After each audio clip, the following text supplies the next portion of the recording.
ఊరందరికీ శకునని చెప్పే బల్లి కుడిదిల పడ్డదన్నట్టు విపత్తుల బారి నుంచి జనాలను కాపాడే అగ్నిమాపక దళం పోలీసోళ్లే పెద్ద విపత్తుల పడ్డరుగా సిద్దిపేట జిల్లా హుస్నాబాద్లా.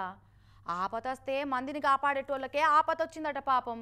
ఇంతకు ఏం ఆపతొచ్చిందో మరి వాళ్లకు అరుసుకొనద్దాం పారి హుస్నాబాద్ పోయి.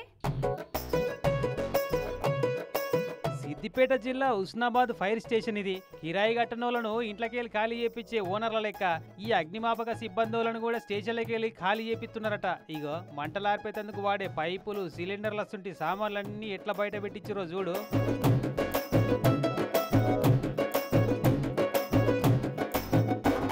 ఫైర్ స్టేషన్ ఖాళీ చేపించుడేంది అని అంటే ఈ హుస్నాబాద్ అగ్నిమాపక దళం వాళ్లకు వీళ్ళకంటూ ఓ గూడు, ఓ స్టేషన్ అనేది లేదట. పరాయి పంచలవాడి బతికే కిరాయిదారుల లెక్క అక్కడి వ్యవసాయ మార్కెట్లో ఉన్న రైతు సేవా కేంద్రంలోనే ఆఫీస్ నడుపుతున్నారట ఇన్నేళ్ల సంధి. అయ్యో పాపం అని పక్కబంటి ఓ రూమ్ ఇస్తే ఈ అందులో ఇప్పటిదాకా ఈ సామాన్లు పెట్టుకుంటున్నారట.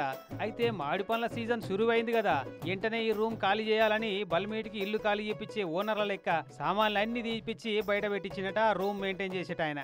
మాకు అకామిడేషన్స్ ఏర్పరచాలి సార్ టెంపరరీ అని చెప్పి చాలాసార్లు రిక్వెస్ట్ చేసుకోవడం జరిగింది సార్. ప్రస్తుతం మేము మా సిబ్బందికి ఉండడానికి సౌలతులు లేవు సార్. కనీసం బాత్రూములు, వాటర్ సోర్సెస్ ఎలాంటి సౌలతులు లేకుండా ఇన్ని నెలలు నెట్టుకుంటూ వస్తున్నాం సార్. మన రైతు మిత్ర వాళ్ళు కూడా మీరు కాల్ చేయండి సార్ ఇక్కడికి వెళ్ళని చెప్పి వాళ్ళు కూడా ఫోర్స్ చేస్తాను సార్. పాపం చాలా బాధ అనిపిస్తుంది పో. జనాలకు ఆపతులు విపత్తులు వస్తే స్పందించి అగ్నిమాపక శాఖ వల్లే రోడ్డు మీద పడి విపత్తులు పడ్డట్టు అయింది. మరి ఈ విపత్తులకెళ్ళి ఏ పుణ్యాత్ములు బయటపడేస్తారో గానీ ఇప్పటికన్నా మాకంటూ ఓ పర్మనెంట్ కేర్ ఆఫ్ అడ్రస్ కేటాయిస్తే బాగుంటుందని కోరుకుంటున్నారు హుస్నాబాద్ అగ్నిమాపక శాఖ సిబ్బంది వాళ్ళంతా. కానీ రక్షణ కల్పించేటోళ్ళకే రక్షణ కరువైనట్టే అనిపిస్తుందిలే ఈ ముచ్చట చూస్తుంటే.